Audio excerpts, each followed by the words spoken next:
Hi, Matt Vidal from Karnak Holistics. I wanted to talk about you. And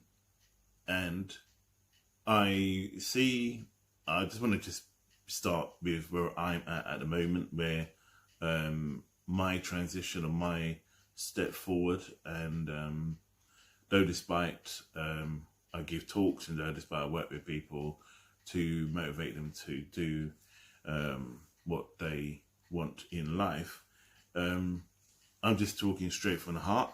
Nothing scripted today. It's just about a couple of things that's on my mind. I just wanted to put down a video. I'm hoping, or I'm praying, whether this affects 50 people, one person, doesn't really matter, but it matters if it helps and has an interaction with somebody, that they can take something from it, and maybe that it's gonna maybe open some doors and make them get like light bulb moment kick off. Because I listen to a lot of motivational speeches, and I've read a lot of books, but it's not always all of them that resonate with me at that time. Sometimes further on down the line, some things do, but sometimes they don't. Doesn't matter whether it does or it doesn't. It may affect you now, may affect you in 5 years, may affect you in a month. Maybe someone that you know, but like and share and pass on to whoever you feel would be beneficial for it. Got any questions, just drop me a message at the bottom. So yeah, really, just looking at you, and everyone's running around trying to. I work with a lot of people, okay? I see about 20 to 30 clients a week, and a lot of the clients I've noticed were saying that they're stuck, they don't know where to go, they don't know how to move things forward, that it's someone else's fault, that they had a good job or they had a good relationship and it's ended, for whatever the context of the story was. There is a consistency to all these things that I always say when I say to people, and that consistency is that it's happening to you. Now, a lot of the time, some people just look at themselves and say, well, yeah, it's happened to me, and that person's got a better job than me, or moved on to a better job, or moved on to have a better relationship than me, or has a better house than me, or is in a better place within themselves. Now, that's them. You don't know what their journey is, what their story is. Your link with yourself is about you.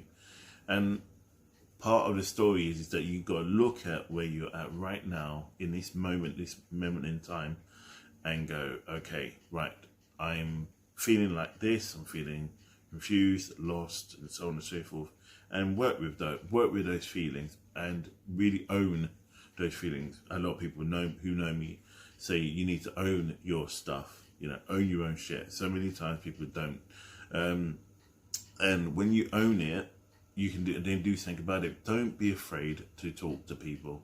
Don't be afraid to pick up the phone, send a text, or even better, call them,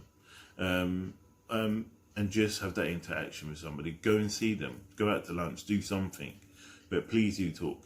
Because again, as I said, this is what this is titled. This is about you. This is about finding the magic. You're the expert of you. Not me, the expert of you. I can only guide you. People can only guide you. People can only show you. But the reality is, you are the expert of you. So, when you're in this situation and you're stuck, what the best thing would be is to go, okay, well, what do I have that is happening right now? I work with people who've been evicted from the homes, or they've lost their loved ones, or they've won long-term illnesses, or for whatever reason. And what I look at, what I'll try and help them to do is, let's start from the first step. Even if it means going back a few steps, that's a good first step. And the first step could be for the fact is that they look at the benefits of, no matter how small it is, whether it's just that they can read and write, maybe they can just have a good favourite tune or good song, or they can drink, or they can play an instrument. But you need to start with something that you have gratitude for. And when you start looking at yourself and then finding that you have a route, let's say let me take me for example. Last couple of weeks, I've just been really struggling with identity, finding out where I am and where I'm going. Though, despite everything, my transformation is amazing and everything's moving forward and everything's just shifting for me. I don't feel grounded. I felt like I was just a part of this chain, and and no matter who I would speak to and discuss it with, I don't think they would ever understand, because this is not just a human thing, it's also probably a spiritual thing for me. And the reality is, even though I do this work with people, you don't necessarily think about self-care and then looking at me and going, hold on, maybe I need to re-establish myself with my own identity and finding out what I'm about, not what my partner wants, not what my family wants, not what my kids want, not what society expects me want, and so on. So it's what I want and where my center is. And because for a long time, doing this work, a lot of people obviously don't really believe in spirituality and so on and so forth. People have their own views. That's fine. That's cool. But the reality is, it's helped me, and it's given me focus. It's given me directions.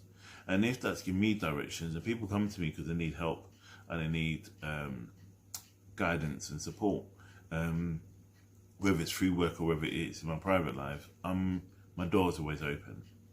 And I on my Insta, I talk to people sometimes on Facebook or YouTube. I get messages and I'll try and interact and just go. So many times I hear people say, "Oh, why don't you just get them to book you?"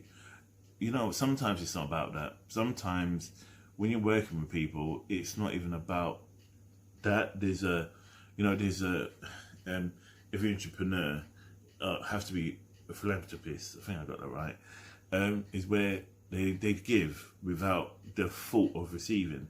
Now, I don't give with the idea, because I know if I work with somebody today, that later on down the line something's going to come back out of that. But I don't think that's why I'm doing the work now. Because I trust in spirit and how spirit works, and I know how the universe works, and so on and so forth. I know a cause and effect. And, if you don't know that one good deed is 10 times, probably 1,000 times more powerful than a bad deed. Okay? So if you've done a bad deed, you can replace it and blow it out of the water if you want with a good deed. When I say good deed, it doesn't mean that you're going to go and help somebody and then say, oh, well, that's a good deed. No, it means giving selflessness, helping somebody without the thought of getting something from it. When you do that, that's when things change. And I see so many times sometimes who I interact with, that they are more centered about what their goals, what their achievements is, and where they're going to be, that they forget about the people around them and the people they interact with. And that's the key.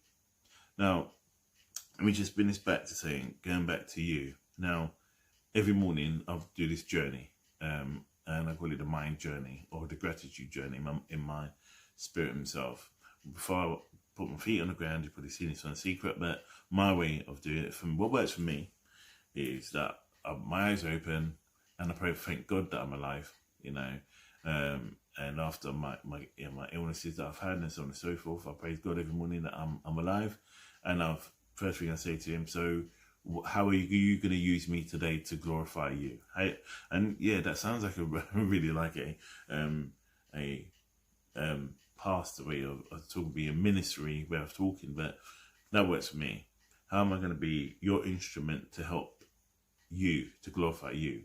Because I know if I glorify him, I know that he glorifies me in some way. But the fact is, but I don't do it for that purpose, if that makes sense. Because though people come up to me and say, oh, thank you so much, you've done X, Y, and Z, you was the only one that talked to me when I first met you, and even when I was in the crowd, if I was so alone, you made me feel welcome. I send that back to the creator and say, you know what, thank you for making me who I am. Thank you for giving me this. Thank you for giving the parents that I had, And because I think that underlining essence, and despite what I've changing my business is scaling up, and how now I'm moving, my career is moving forward and things are happening, people say, you're lucky, you're blessed. I don't think I'm blessed, I'm humble, and everything I do is to glorify him at the end of the day, you know. And this is me talking about me. Now your journey should be similar. Your journey should be going, okay, well, so as I said, when I get up in the morning, I go, thank you for, how can I affect people today? Then I just go through probably 3 things what I'm grateful for having. My partner, my kids, my job. Or it could be my car, my partner. Which it's got to be inspired. It may be one day that you'll just feel I'm grateful that I've got a good job, or I'm grateful I've got a job. I'm grateful that I've got a nice car, and it could be very materialistic thinking. It doesn't matter, yeah. But it's got to come from here, and then because the other thing is as well, because when you are in that state, it shifts, and it's about you giving. So, you know, you can wake up in the morning and go, yeah, thank you for this. I call it the typical Miss World, because it's what I don't know if people remember. I'm 45, so I remember way back when Miss World was around, and they used to go, I want to save all the animals, and I saved the world, and so on. That's just like, you know, whatever. Fine, when they do like, you know, respect to you, but you know, you have to start with one thing, and you start with one thing, one person, that person fix the other, and it's just multiple. It just shifts. So I get up in the morning and I go, open my eyes and I go, thank you for today, thank you for me being alive, and thank you, how can I glorify you today? And then I go for the things I'm grateful for. By then, and then I just center myself and then go, I'm ready for today, put my feet on the ground and start moving forward. Try it for a week, see how you feel, see how things shift. I stopped doing that for a while, and then things just seem to just fall apart. And then there's the checkout, I call it, overnight, and it's almost like for where you can relax, and then he looks after you in the night. For example, I'll go, thank you for today. Thank you for X, Y, and Z. I do not go through the stuff I've done, because your mind's going to be spinning and you'll probably be up all night. I just kind of bullet point it. So I may go, oh, thank you for giving me that smile today. Thank you for making me interact with this person today. Thank you for this today, you know. And one was, for me, it was when I got my car and I went into a shop, and then I bought Hank, and then he gave me not enough money back, and he goes, oh, I didn't give you enough money back. And I was like, you know, bless you, thank you for that. He goes, yeah, God bless you too. So when I was getting to sleep that night, I said, thank you for giving me that interaction with this honest man, and bless him and his family. Because, you know, it is, I don't believe it's a bad world. I don't think it's a bad world. I think there are bad people in a bad world, but I don't think it's a bad world. So I just saw a orb fly past beyond this camera. So I just look into it whenever I'm seeing something in my place. But anyway, so this is about you. And so when you look at you, and then you unpick the situations that you're in, or say if you're stuck and you can't get out of it. So say you're in a job and then you're not happy. You know, find the good things about your job that you like, you know, and all right, you may be being bullied in it, but, you know, say, I know I've got a job, and I thank you for helping me to pay the bills, you know, helping me to do this, helping me to do that. Once you have that there, and then what you do after that, you start saying, can you show me or present me with a opportunity for a new employment?